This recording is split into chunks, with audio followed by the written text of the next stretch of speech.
folk of Alexander, and some of Hercules, of Hector and Lysander, and such great names as these. But of all...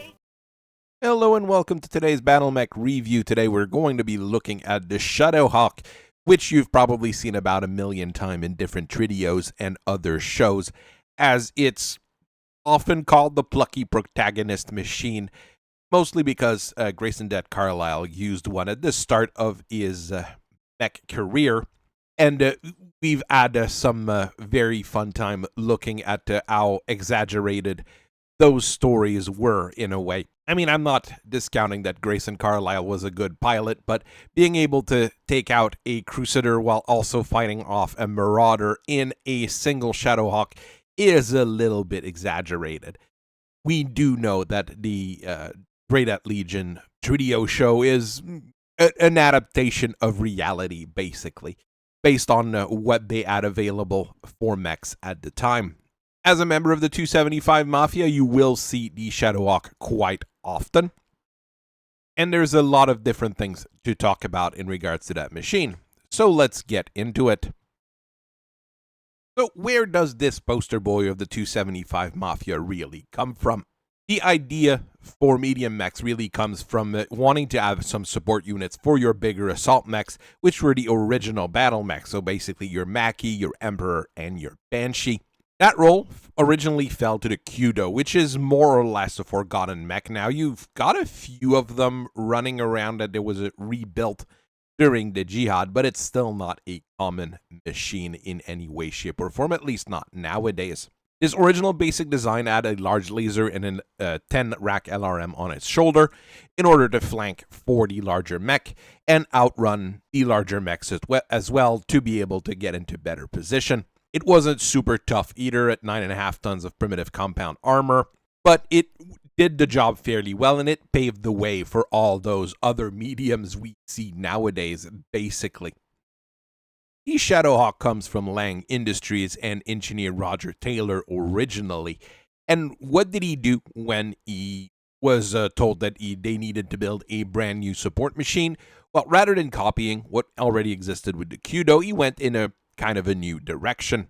The SHD-1R was larger than the Kudo at 55 tons and used 3 of the fairly dangerous prototype jump jets of the days to be able to move 90 meters in the air while keeping up with the higher speed of 64 kilometers per hour, which was faster than those other assault mechs. Where there was a big change was really the armor. There you had 14 tons of it, which was still primitive compound, but it's still a lot better than the Kudo. So you were able to tank some shots from other vehicles and other mechs. The weaponry was top of the line at the time, with a 5-class autocannon over the shoulder and a medium laser in the arm. This is a setup that's going to be kept on most Shadowhawk in the future, while additional weapons are going to be added in more modern designs. Was it a great new battle mech? Well, not really, except for it had 2 hands, so you could use it to move things around. Did it do the job right? Well, sure, it was good enough for supporting the larger mechs and, like I said, move things around and be useful around the base. That's really what you need to know about the Shadowhawk going forward. It's never that great, and it's really never that bad. It's really smack in the middle of the performance curve. What it is supposed to do, it does it well enough at a price point where you're willing to pay for it. And waiting for them to be built is not something that's going to be a huge issue because everybody and their brothers built Shadowhawks. It has a fantastic life support system compared to most other battle mechs, so it also works really well on weird planets with weird atmospheres and weird temperature swings. And those battle fists, like I said, well, while they're useful at taking cargo, moving things around, you can also use them to punch peoples really, really well. The standard Shadowhawk is the SHD-2H, which is really the definition for the design going forward.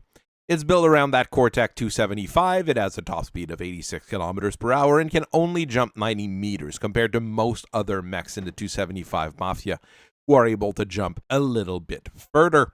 The body is protected by 9.5 tons of modern compound armor, which is very decent, and it's cooled by 12 heat sinks, which is a little bit too much compared to what you're going to be able to generate in terms of heat. which explains part of why the life support system is also really good. For weapons, you really have all-range suite of weapons with a 5-class autocannon over one shoulder, a 5-rack LRM over the other, a 2-tube SRM mounted on the side of the head, and that medium laser in the arm. Are you going to see about 700 different variation and custom versions of it? Yes.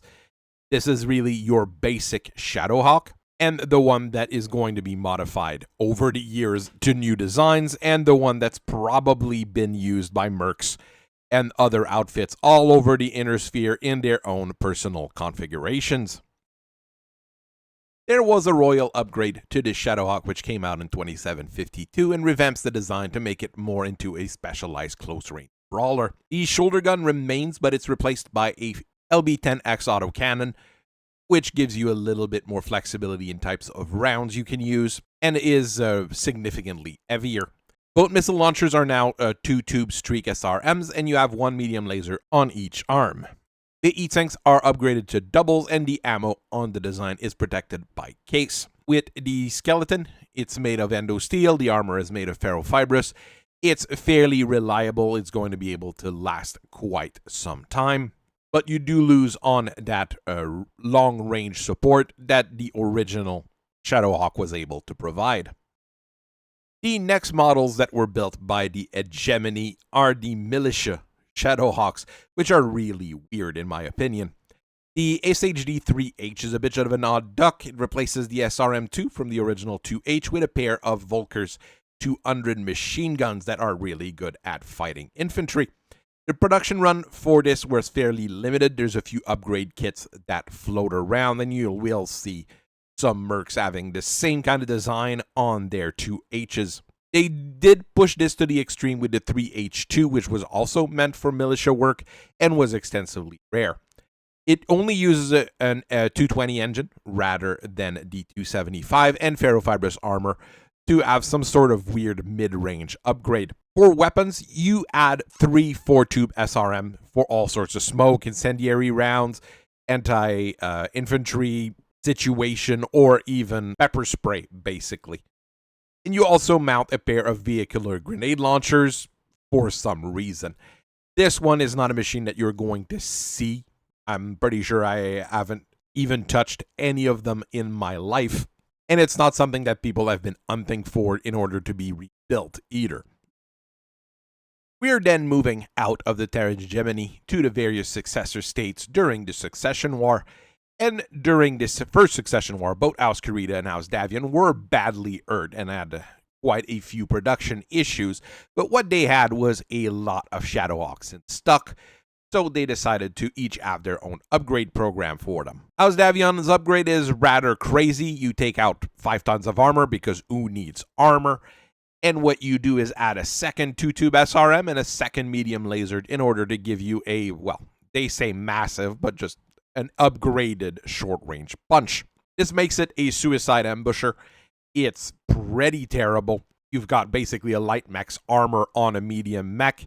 It worked for what it was supposed to do, and it worked enough that in 3049, the 2D2 came out as well with a pair of Streak SRM2 with only 1 ton of armor instead of the pair of regular SRMs, and it allowed the design to have a little bit more armor. Neither of those are really around the whole lot just because most of them were destroyed, or the next thing that happened was that mercenaries captured them after damaging them enough and stripped the additional weapons off to turn them back into regular 2H Shadowhawks.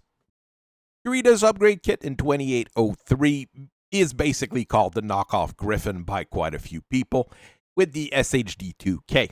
House Kurita was running low on autocannons. They were using them on a lot of dragons.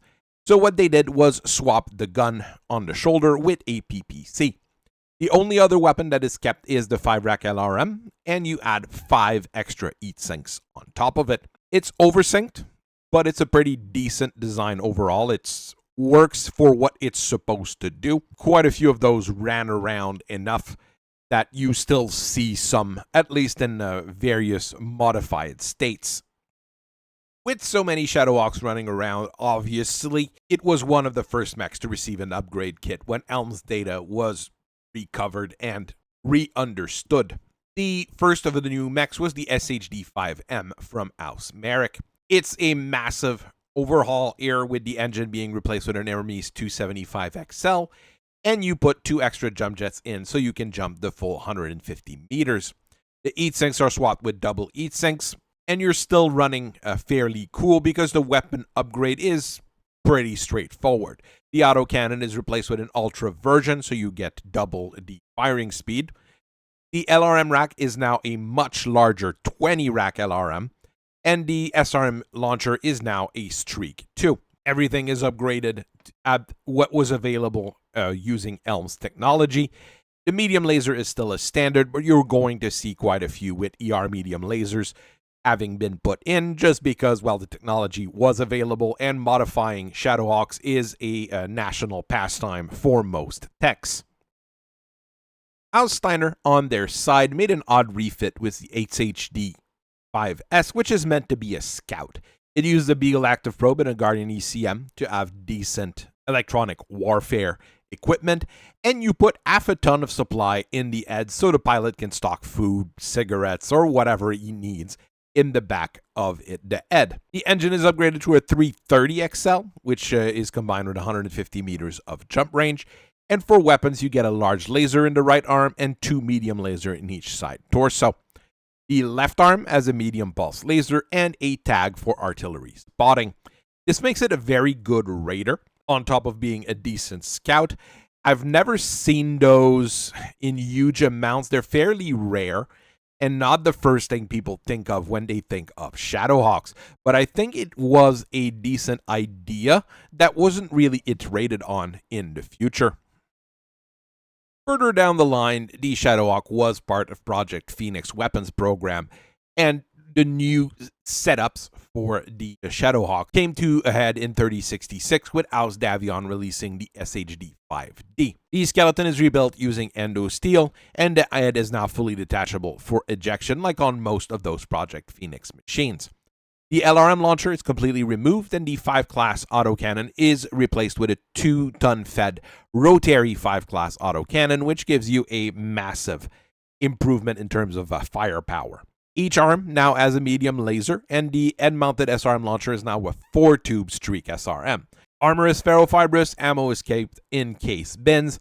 It's decently survivable.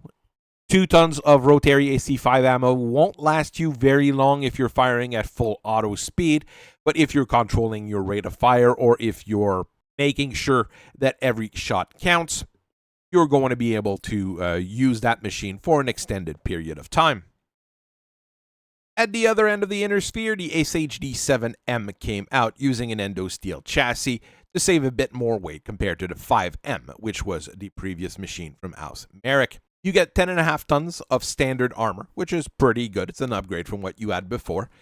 And compared to the 5M, the LRM rack is downgraded to a 15 rack, but the autocannon is replaced with a light Gauss rifle to give you more range. It's a model that's fairly common in Aus Liao because they bought a whole lot of them, and they fed them to the Taurian Concordat and Magistracy of Canopus's armies as a weird friendship as part of their tripartite alliance. It's not a terrible machine, but you do lack a little bit on a short-range support, mostly because the light Gauss rifle, while it has an extensively long range, and that LRM, while it's an LRM, you're gonna, when something gets into close range with you, you only have that medium laser and SRM to help you out, unless you want to get into fisticuffs. There was also a Blakist Shadowhawk, which was used both by Comstar and the Word of Blake. That basically means that it has a C3I computer, which is pretty good if you want to guide some fire. You've got that XL engine, you've got an endo steel chassis to keep everything in the structure's weight fairly low. And for weapons, you get an Ultra 5 class autocannon, which is pretty okay, and an Artemis guided 15 rack LRM. Each arm has an ER medium laser, while the body is protected by 10.5 tons of armor. It might look a little bit underarmed compared to some of the other new Shadowhawks, but with that C3I and a pair of ER medium lasers, you are going to be able to do a number of things which are pretty decent. There was an upgraded Blakist model as well for the SHD 11CS. It's a little bit more survivable using a light 275 instead of the XL. You've got the same endo steel chassis, and you use light ferrofibrous for the armor to improve the defense just a little bit. All weapons are still tied to a C3I computer. The main gun is your snub-nose PPC instead of a ballistics weapon, and the Artemis guided 15 rack LRM is still on there. Still get an ER medium laser on each arm as well.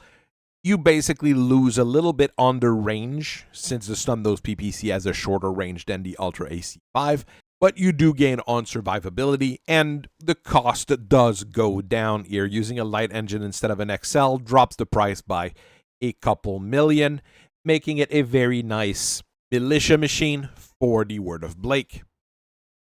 In 3070, the Federated Sons also brought out a machine using a light engine to increase survivability. This one uses a basic C3 slave because the Federated Sons were still using C3 computers at the time, and you also have a targeting computer for your direct fire weapon. The main gun is a light AC5. You lose on range a little bit, you save on weight, and you can use some of the more modern specialized ammo that autocannons can use. You also have two 5-tube/rack of multi-missile launchers, which makes the mech extremely polyvalent. You can shoot all sorts of things using all of that. The arm laser is replaced with a medium pulse laser or a medium X pulse lasers, depending on when you bought the machine or if someone played with it as well. It's a very mid-range mech. It's a Shadowhawk. It does Shadowhawk things, but the fact that you have all those potential different ammos that you can use gives you a little bit of an ability to mess with people in ways that they might not expect. There's also an upgrade to the Kurita upgrade with the 3K Shadowhawk.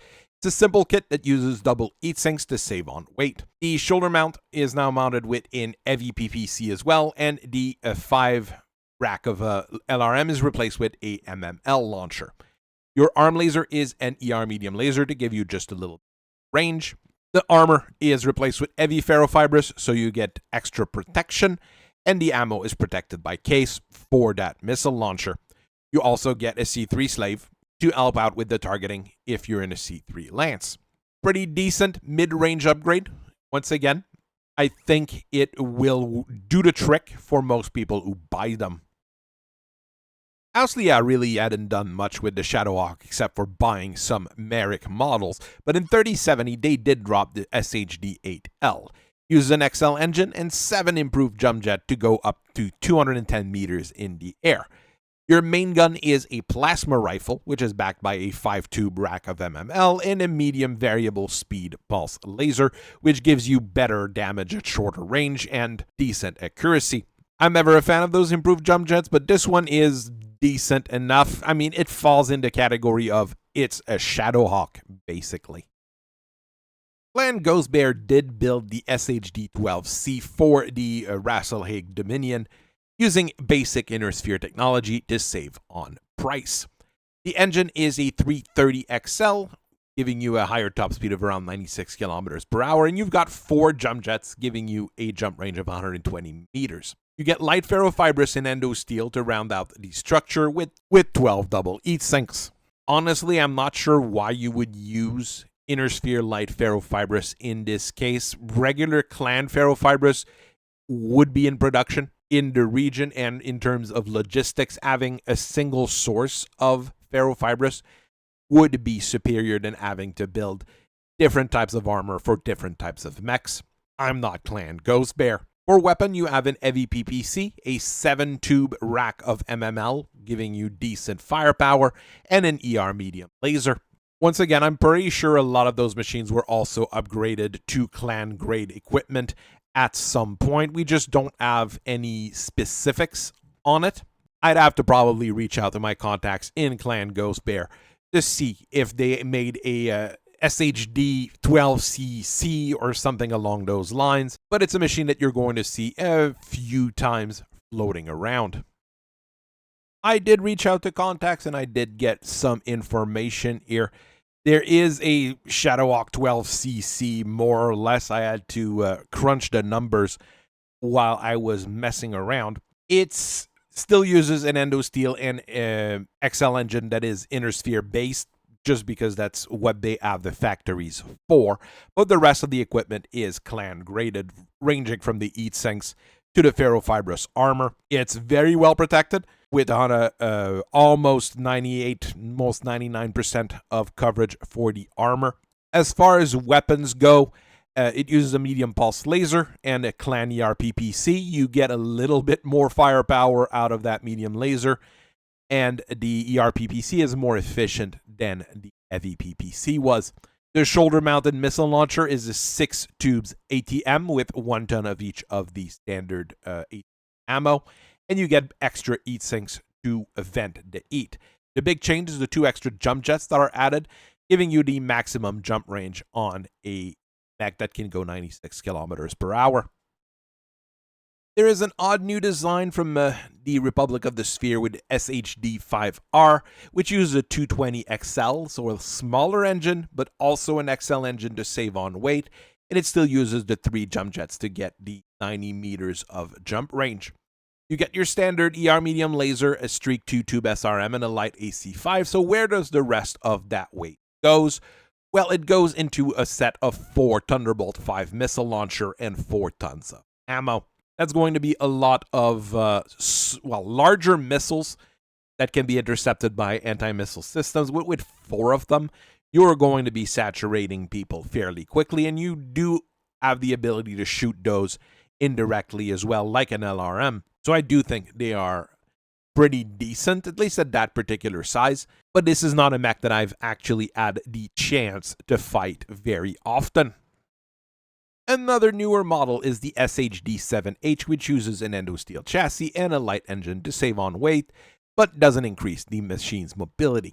Where you have an update is the shoulder-mounted cannon is replaced with an LB-10X, a little bit like that Royal upgrade of the design originally. The 5-rack LRM is now an enhanced model, which I never really like, and the laser is an ER medium laser. The 2-tube SRM is still a standard, but all the ammo is put into nice case 2 bins, so if it does blow, you're not going to be out a mech, you're going to be out your rear armor. As Davion's next stopgap measure, since they're having issues nowadays with Kurita again, is the SHD-6D, which is not meant to be a suicide machine at least. You get 11 double heat sinks to keep it cool and an Endosteel chassis to save on weight. The weapons you need on there are re-engineered lasers, a large and a medium one, because the DCMS keeps using modern and advanced armors to protect against all sorts of fancy things, and it will also be useful when fighting against various clan units. So you also add a 5-rack/tube of MML and a 1-shot 2-tube SRM because reasons. You probably could have used that weight somewhere else to be a little bit more efficient. So how about the clans? Well, there is a Shadowhawk 2C, which is an omnipresent machine that you will see just about in every clan and in every situation. But there's also technically a C version of the Shadowhawk, which was built during the clan's golden century. It's roughly put your standard Shadowhawks with 2 extra jump jets, so you get the full jump range and an extra heat sink. For weapons, you get a 5-class LBX autocannon, a 5-rack of clan LRMs, which are a little bit better since you can shoot them at a close range, and an ER medium laser. Your head launcher is also a Streak 2-tube SRM. As I said, it's a Shadowhawk. It's built on clan technology, so it's a little bit superior, but it's not a huge upgrade. The Shadowhawk was also the first mech to ever have been redesigned to be a LAM. Land air mechs are always a little bit weird, and the Shadowhawk was, as the first one, really an experimental thing. And the X1, the Shadowhawk LAM that came out in 2680, well, it kind of didn't even manage to do much. They did evolve the model to make the X2, which had a top speed of 64 kilometers per hour and 4 jump jets and 9.5 tons of standard armor. So it was pretty much slower than your regular Shadowhawk, but had the ability to turn into a fighter. It didn't have the intermediate air mech mode, so you can tell that it was not as refined or as advanced as further lambs would be. The main gun on those Shadowhawk Lamb was an ER large laser, replacing the AC-5, and it was backed up by a medium laser. For further ranged offense, you still add that 5-rack LRM, and the rest of the weapon loadout was a bomb bay, which you could use in fighter mode. About 20 machines were built, and they were shopped around trying to see who would want to get it. But the small fuel tank, the bad reputation from the previous X1 model that people saw crash on 3DOs for demos, it made it so that nobody really wanted to buy the design for their military. Allied Aerospace scrapped the project and decided to invest in the Phoenix Hawk Lamb E instead. Could it have evolved into something that was workable? Possibly. Replace that bomb bay with more fuel tanks. Instead, small modifications, stall changes could have possibly helped the design. Putting that air mech mode intermediate would probably have helped as well. Who knows where that would have gone if the project had not been scrapped, or if anybody had been around and said, yeah, I actually want to buy this. Between the Griffin, the Wolverine, and the Shadowhawk, the 275 Mafia is still going strong, and even later models of the Shadowhawk have been fairly popular with mercenaries and house militaries. As long as you want a machine that does well enough and that is not super specialized, most Shadowhawks are going to do the trick. The fact that it's used in so many 3DOs as the Plucky Protagonist machine really helps this machine popularity, and Grayson Carlisle's earlier machine and earlier career has been stamped on kids' mind since forever. Not a bad mech, it's common enough that you need to know how to fix it, and you also need to know how to swap a Griffin's arm for a Shadowhawk's arm, or any sort of permutations of the sort, because that's what a lot of people are going to ask you to do. So I hope you guys have a very nice rest of your day. I thank you for listening to me for so long, and I'll see you guys later. Bye-bye.